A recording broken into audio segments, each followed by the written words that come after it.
2014년 마무리 잘하고 계신가요? 연말이면 세제 개편안을 비롯해 살펴봐야 할 것들이 한두 가지가 아닌데요. 시민들은 얼마나 알고 있을까요? 잘 몰랐어요. 그래서 박준영의 노후 통장에서 준비했습니다. 2014년에 이후 어떤 것이 사라지고 어떤 것들이 연장될까요? 사라지는 제도. 현재 나이별로 분리과세가 적용되는 세금우대 종합저축이 내년부터는 생계형 비과세 저축과 통합되는데요. 정식 명칭은 비과세 종합저축으로 비과세 한도는 3천만 원에서 5천만 원으로 확대될 예정입니다. 혹시 펀드 하시는 거 있으세요? 네. 해외 펀드나 뭐 이런 건가요? 아니면 해외 펀드도 하고, 전에는 브라질 쪽. 사라지는 제도 두 번째는 해외 펀드 손실 상계입니다. 이 제도는 2007년 6월부터 2009년 말까지 해외 주식에 투자했다 손실이 난 펀드에 세제 혜택을 주는 것인데요. 기한이 종료되면서 내년부터 이익이 발생하면 배당 소득세 15.4%를 내게 됩니다. 연장되는 제도. 일몰될 것으로 알려졌다 연장된 제도도 있습니다. 신용카드의 소득공제가 2년 더 연장됐습니다. 신용카드 결제 내역이 총 급여의 25%를 넘으면 초과 금액의 15%가 공제되는 겁니다. 어떻게 생각하세요? 내년까지만 연장을 한다고 하는데 왜 내년까지만 연장을 하시는지 잘 모르겠어요. 저는 이제 아무래도 카드를 많이 쓰니까 좀 더 한때는 막 카드를 쓰도록 권장을 하셨었잖아요, 정부가. 그런데 이거 세금을 내년까지만 우대해 주신다는 거는 또 뭔가 그런 생각은 들죠. 하이힐드 펀드 세제 혜택 일몰 기한도 1년 더 연장됐습니다. 하이힐드 펀드란 총 자산의 60% 이상 국내 채권에 투자하고 30% 이상은 트리플 B 플러스급 이하 채권에 투자하는 상품인데요. 투자액 5천만 원까지 이자, 배당 소득에 대해 분리과세하는 혜택이 있습니다. 2015년까지 가입할 수 있다고 하네요. 모르면 손해인 2014 세제 개편안. 사라지고 연장되는 제도들 속 내가 꼭 챙겨야 할 것은 없는지 확인해보세요. 제가 모르는 사이에 네. 정말 많은 것들이 이렇게 바뀌어가고 있습니다. 정말 핵심적인 부분을 꼭꼭 짚어서 저희가 정리를 했어요. 영화 봄날은 간다에서 네. 유지태 씨가 했던 말이 생각나요. 너 어떻게 바뀌니 사람이? 아니죠. 사랑이 어떻게 변하니? 미안합니다. 그렇게 변하니? 그런 네. 유명한 대사를 헷갈리시다니. 네. 정말 많이 바뀌었는데요. 네. 네. 우리 일단 전문가님께 여쭤볼게요. 그러게요. 박상훈 전문가님. 세금 우대 저축이 일몰된다는 것은 네. 올해까지만 가입할 수 있다는 얘기가 됩니다. 이거 네. 어떻게 활용하는 게 좋습니까? 세금 우대 저축이 뭔지를 간단하게 말씀드리면 네. 이자가 100만 원이다라고 하면 기존에는 세금을 15.4%를 뗐으니까 15만 4천 원 정도 이자를 냈었는데 이거를 9만 5천 원 정도만 냈던 9.5% 저율 과세했었던 세금 우대 저축이라는 게 있었거든요. 네, 이걸 맞아요. 1,000만 원까지 가입할 수 있었는데 이게 이제 없어지게 됩니다. 결론부터 좀 말씀드리면은 1년짜리 세금 우대 저축을 만들어 봐야 내년 2015년도 12월 달 되면 1년 만기로 정기예금이 끝나지 않습니까? 네. 그러면 저율 과세될 수 있는 상품을 만기가 없는 펀드를 통해서 개설하게 되면 평생 통장으로 만들 수가 있습니다.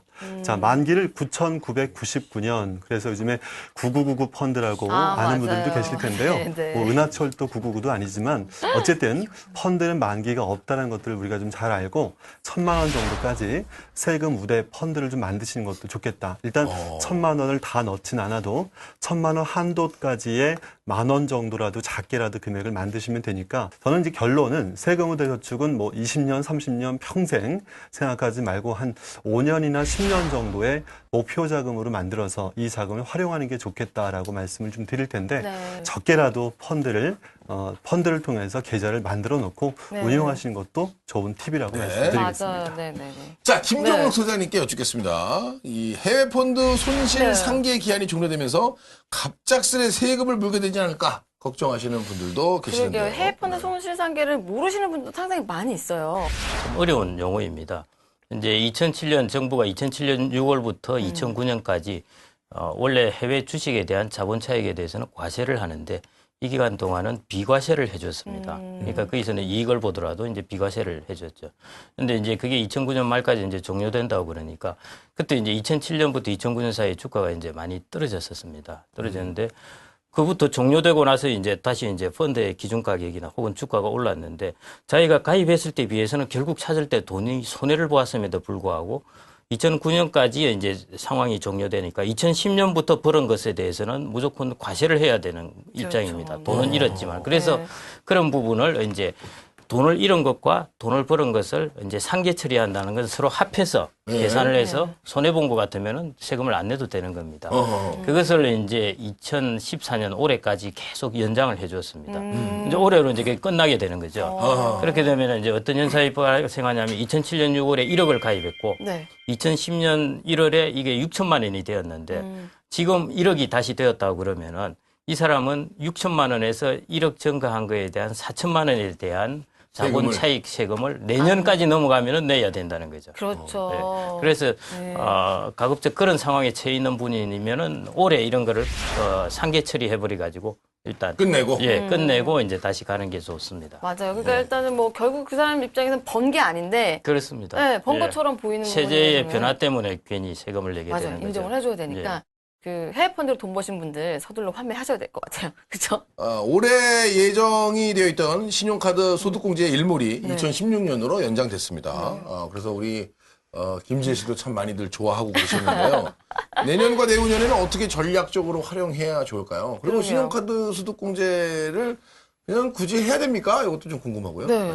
일단 신용카드 소득공제는 한도가 있고요. 그다음에 기본적으로 내 급여의 25%를 초과해서 사용한 부분부터 이제 공제를 해주기 때문에 만약에 맞벌이 부부라면 조금 이제 소득이 오히려 적은 분한테 그분 명의의 신용카드로 주로 사용하는 게 더 유리할 수가 있고요. 네. 무조건 또 유리하다고 말씀드리진 못하는 게 한도도 있고 굉장히 많이 사용하는 분은 어차피 25% 초과할 거면 높은 세율 적용되는 소득이 많은 분이 적용할 때 더 좋을 수도 있기 때문에 그거는 꼭 이게 좋다 저게 좋다라고 말씀은 드릴 수 없지만 기본적으로는 만약 신용카드 사용이 그렇게 많진 않다면 소득이 별로 많지 않은 소득이 적은 분 위주로 사용하는 게 더 유리할 수가 있고요. 근데 부양가족이라고 해가지고요. 그 월소득, 이렇게 연간 소득이 얼마 안 되는 사람들은 부양가족이잖아요. 네. 근데 그 사람들 명의로 그 신용카드가 돼 있으면 그건 어떻게 해야 되나요? 그러니까 기본 공제 대상자이, 그러니까 지금 맞벌이인 경우에는 둘 다 이제 서로 부양가족이 안 되기 때문에 둘 중에 어느 명의로 쓰는 게 좋으냐 이거고,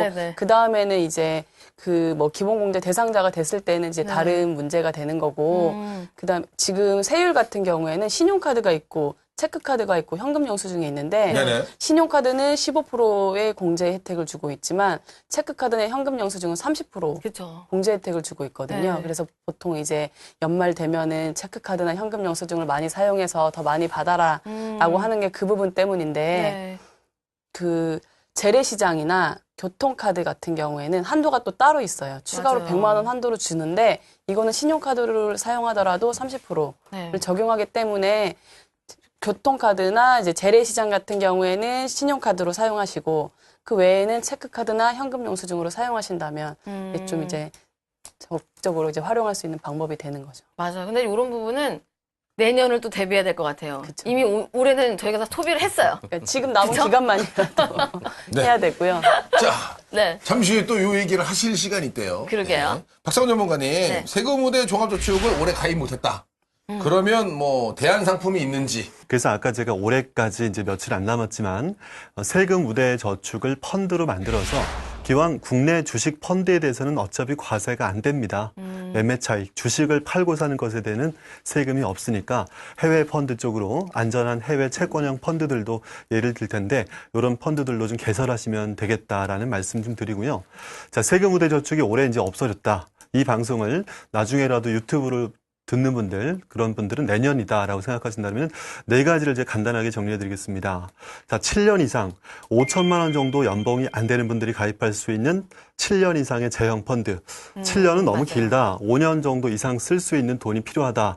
대신 소득공제를 받겠다라면은 소득공제 장기펀드, 소장펀드, 제가 방송에서 소장펀드의 꿈을 그렇죠. 소장하십시오라는 말씀 거의 드렸었죠. 굉장히 많이 10년 했었죠? 이상이지만 5년 이상이면 환매가 가능하니까 쓸 수 있고요. 네. 세 번째는 지역조합, 신협이라든가 단위 농협 같은 데서 거의 비과세인 출자금이 있으니까 이것도 네. 활용하시면 좋은데 100% 아닌가요? 그렇죠. 네. 금리가 저렴하게는 약간 동특세가 있습니다. 네. 그래서 0.4% 정도 세금이 있고, 근데 네. 워낙 저금리입니다. 지금 지역 예탁금, 출자금 금리도 한 2.6, 2.7밖에 안 되니까 네. 한 10년 이상을 내다볼 거라면은 저는 비과세 보험을 이용해서 일시납 비과세 통장을 이용하는 것도 좋은 방법이다라고 말씀드리겠고요. 그런 네 가지 상품들이 소득공제 세금 우대 상품의 대안들이 될 수 있을 것 같습니다. 그 소장펀드는 내년까지 가입할 수 있는 거죠? 그렇습니다. 소장펀드는 내년까지만 가입할 수 있고요. 네. 근로자들, 네. 갑근세라고 하죠. 근로소득세를 내고 있는 근로자들이 연봉 5천만 원인 분들까지만 가입할 수 있는데, 이분들이 가입했다가 내년에 연봉이 6천 되고 7천 되면 어떡하냐 걱정하지 않으셔도 되고요. 8천만 원까지 갈 때까지는 소득공제가 되니까 이런 점들 유념하셔서 내년까지는 반드시 가입하셨으면 좋겠습니다. 사실 뭐 5천만 원을 하면 급격히 뛰기가 쉽지 않으니까. 네. 근데 5천만 원에서 8천만 원 월급이 뛰었다. 그러면 야. 지금 소장펀드에 이게 공제가 되느냐 안 되느냐에 걱정을 하실 게 아니잖아요. 그건 아닌 것 같아요. 그냥 이나노 뭐 이렇게 하셔야 되는 거 아니에요? 그렇잖아요. 아, 월급이 3천만 원이 올라서 소장펀드에 이거 지금 공제가 이런 거 걱정하실 필요 없잖아요. 예. 그러게요. 그러니까. 딱 그렇게 생각하고 그렇게 딱 만들어 놓은 것 같아요. 자, 고경인 세무사님 네. 마지막 질문입니다. 내년부터 해외 펀드에 투자해서 이익이 발생하면 세금이 얼마나 발생하는 겁니까? 그러니까 펀드 내에서 투자 수익이 발생하는 경우에는 매매 차익이든 뭐 배당이나 뭐 이런 거에 대해서는 모두 이제 15.4% 세율이 적용이 되는 거, 그러니까 투자 수익에 대해서 15.4% 세율이 적용이 되는 거고요. 네. 그다음에 만약에 금융소득 금액을 그 금액이 2천만 원이 넘어간다고 하면 네. 다른 소득이랑 또 합산해서 종합소득세 신고를 또 해야 되는 게 있습니다. 근데 해외 펀드 같은 경우에도 기본공제 250만 원 적용이 되는 건가요? 펀드 그거는 이제 직접 주식 투자했을 때가 가능한 아, 거고요. 네. 펀드 안에서는 이제 그게 없이 그냥 15.4%? 네. 네, 박상호 전문가님 어떤 얘기를 하시려고 또. 그래. 말씀하셨던 내년부터 해외 펀드가 이제 다 계속 과세가 되니까 아까 말씀드렸던 세금 우대 저축을 펀드로 만드는 거 좀 구체적으로 말씀을 좀 드리면요. 네. 금액을 좀 쪼개셨으면 좋겠습니다. 나누셔서 300, 400 하게 되면 총 1,000만 원이 되잖아요.